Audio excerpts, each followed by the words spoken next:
पढ़ेंगे exact differential equation. क्या पढ़ेंगे? Exact differential equation. हम लोग क्या पढ़ने जा रहे हैं?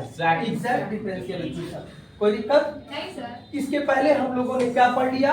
इसके पहले हम लोगों ने क्या पढ़ लिया? लीनियर और रिड्यूसिबल टू लीनियर। अब हम लोग एग्जैक्ट पढ़ने जा रहे हैं और ये सबसे आसान एग्जैक्ट डिफरेंशियल इक्वेशन। ध्यान देना भैया, मेरी तरफ ध्यान दीजिए। हिंदी में कहते हैं यथावत अवकल समीकरण। ध्यान दीजिए, यदि कोई differential equation m dx plus n dy is equal to 0 के फॉर्म में हो, जहां mn दोनों हो सकता है दोनों x के फंक्शन हो सकता है दोनों y के फंक्शन हो सकता है दोनों के फंक्शन हो, तो x y का फंक्शन हो, तो इसे एग्जैक्ट हम तब कहते हैं जब del m by del y is equal to क्या हो? Del n by del x। मेरी बात समझ में आ गई? अब इसको कैसे समझेंगे वो समझिए। ये पहले हम ये कंडीशन फॉलो करेगा तब जाके एग्जैक्ट होगा, और जब ये कंडीशन, अभी मेथड नहीं बता रहे हैं, अभी बस पहचानने का तरीका बता रहे हैं कि यह एग्जैक्ट होगा कि नहीं। एग्जांपल से समझिए। जैसे एक एग्जांपल ध्यान दीजिए, x plus 2y plus 1 dx, या बस हम इतना ही लेते हैं, x प्लस 2y dx और प्लस लिखा है 2x plus y dy is equal to 0, और देख करके बताइए कि यह किस फॉर्म में सवाल है। इतना टाइम लगेगा? सारा बढ़ा दिया मैंने, क्या इतना टाइम लगेगा? ये होमोजेनियस का, क्योंकि इसका सारे का पावर क्या है? सेम है, इसलिए सवाल किस फॉर्म में? होमोजेनियस। तो जब मैं होमोजेनियस पढ़ा रहा था तो उसका जब हम पहला या दूसरा सवाल लगवा रहे थे तो मैंने एक बात बताया था। मैंने कहा था कि यदि रात में कोई काम करके आए, खेत कोड़ करके आए, जोत करके थक गए, चल करके दौड़ करके आए, थक गए, शरीर में दर्द हो रहा है, बुखार हो गया है, तो पैरासीटामॉल खा लीजिए, जुपार खा लीजिए, कम्लिफाम खा लीजिए, कोई भी पेन किलर खा लीजिए, कोई एंटीबायोटिक खा लीजिए, सुबह तक एकदम फिट हो जाएंगे। लेकिन अगर स्पेशल टाइप का आपको डेंगू हुआ है तो मलेरिया के दवा से कोई काम कोई सूट नहीं करेगा। उसी तरह से मैंने यही एग्जांपल वहां देते हुए मैंने आपको समझाया था कि हो सकता है कि होमोजेनियस का सवाल वेरिएबल सेपरेबल का सवाल होमोजेनियस से लग जाए, होमोजेनियस का सवाल वेरिएबल सेपरेबल से लग जाए, होमोजेनियस का सवाल एग्जैक्ट से लग जाए, हो सकता है लग जाए, लेकिन हर सवाल लग जाएगा यह जरूरी नहीं। हो सकता है 2-4 सवाल कोई लग जाए। तो संयोग से ये सवाल किसका है? होमोजेनियस से तो लगेगा ही लगेगा, लेकिन क्या यह हो सकता है किसी और मेथड से भी लग जाए? होमोजेनियस से तो कंफर्म लगेगा, लेकिन यह किसी और मेथड से भी लग सकता है। जैसे देखें कैसे। अब इसे एग्जैक्ट हम तब कहेंगे dx के बगल वाला हमेशा यम रहेगा, इस बात को याद रखिएगा। तो हम डायरेक्ट यहां पर निकालेंगे m इज इक्वल टू क्या है? x plus 2y। M dx is equal to x plus 2y नहीं है, सिर्फ क्या है? M is equal to x plus 2y। मेरी बात समझ में आ गई? अब यहां ध्यान दीजिए, और n इज इक्वल टू क्या है? 2x plus y। n is equal to क्या है? 2x। अब यहाँ समझिए, कभी कभी ऐसा होता है यहाँ dy लिख देगा, यहाँ dx लिख देगा, तो याद रखिएगा dx के ही बगल वाला m होगा। अगर यहाँ dx है तो ये m होगा और ये क्या होगा? n होगा। बात समझ में आ गई? अब क्या करेंगे? Del m by del y partial differentiation चलेगा। जब मैं डिफरेंशियल इक्वेशन को स्टार्ट किया था तो मैंने बताया था, उसका डेफिनेशन पहले वीडियो में मैंने डाला था, और मैंने कहा था कि डिफरेंशियल इक्वेशन 2 टाइप के होते हैं, ऑर्डिनरी और पार्शियल।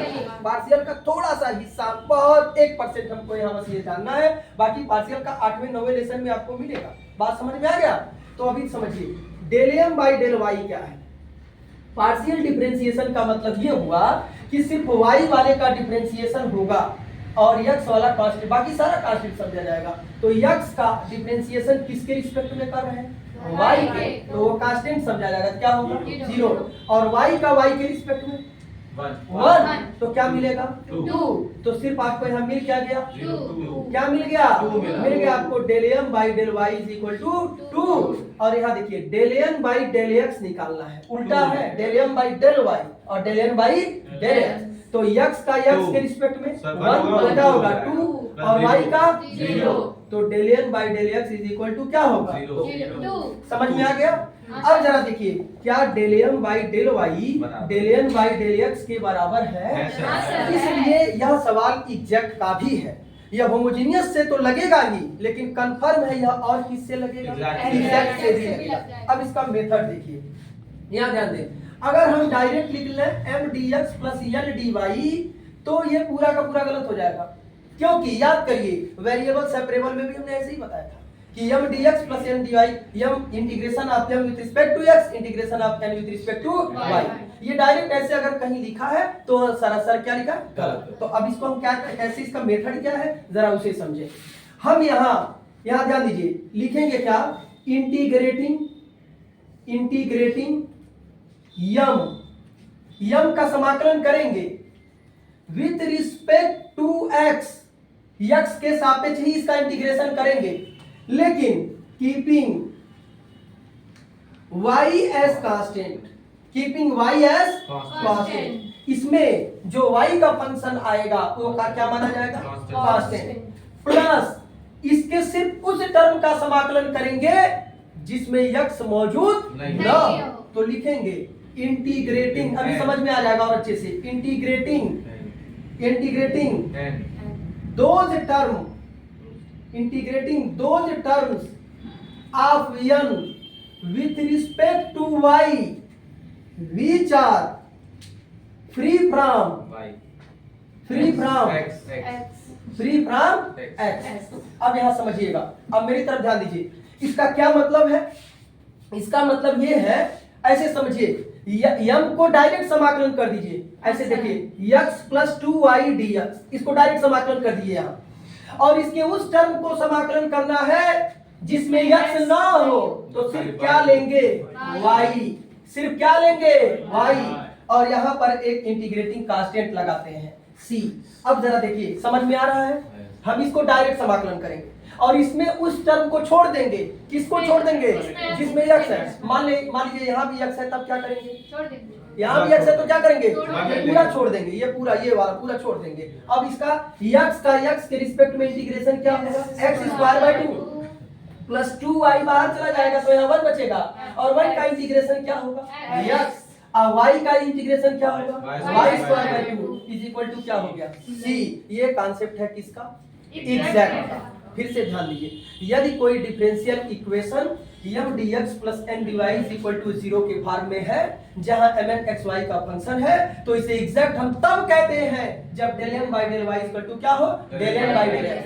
अब इसको लगाने के लिए सीधे इसको m वाले को इंटीग्रेट कर दीजिए, इंटीग्रेशन इसका करिए, और इसके उस टर्म को इंटीग्रेशन करना है जिसमें x मौजूद न। एक और एग्जांपल देखिए, यहाँ ध्यान से देखिएगा, एक और एग्जांपल देखिए, जैसे यहाँ ध्यान दीजिएगा, यहाँ ध्यान दें, x plus y plus 1 dy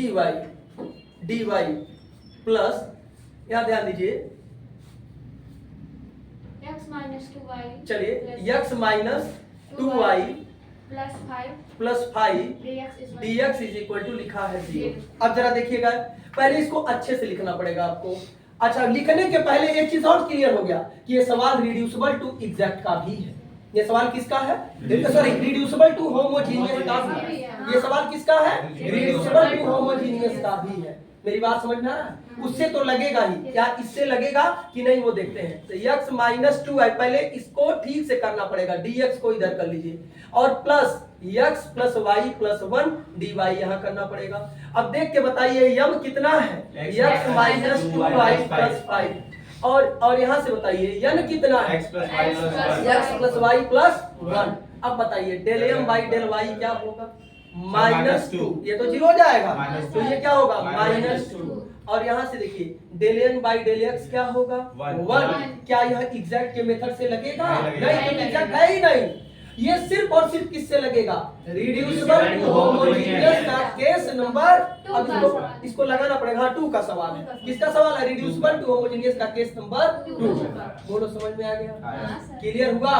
अब जरा देखिए, अगर हम इसमें क्या कर दें, ध्यान दीजिए, हम इसमें क्या कर दें, हम यहाँ से यहाँ पर 2 लिख दें, माइनस, यहाँ -2 लगा दें, तो यहाँ पर भी -2 हो जाएगा। तो अभी देखिए ध्यान से, तो ये क्या हो जाएगा? अब ये किससे हो गया? एग्जैक्ट से। ये एग्जैक्ट से भी लगेगा और रिड्यूसिबल टू होमोजेनियस से भी लगेगा।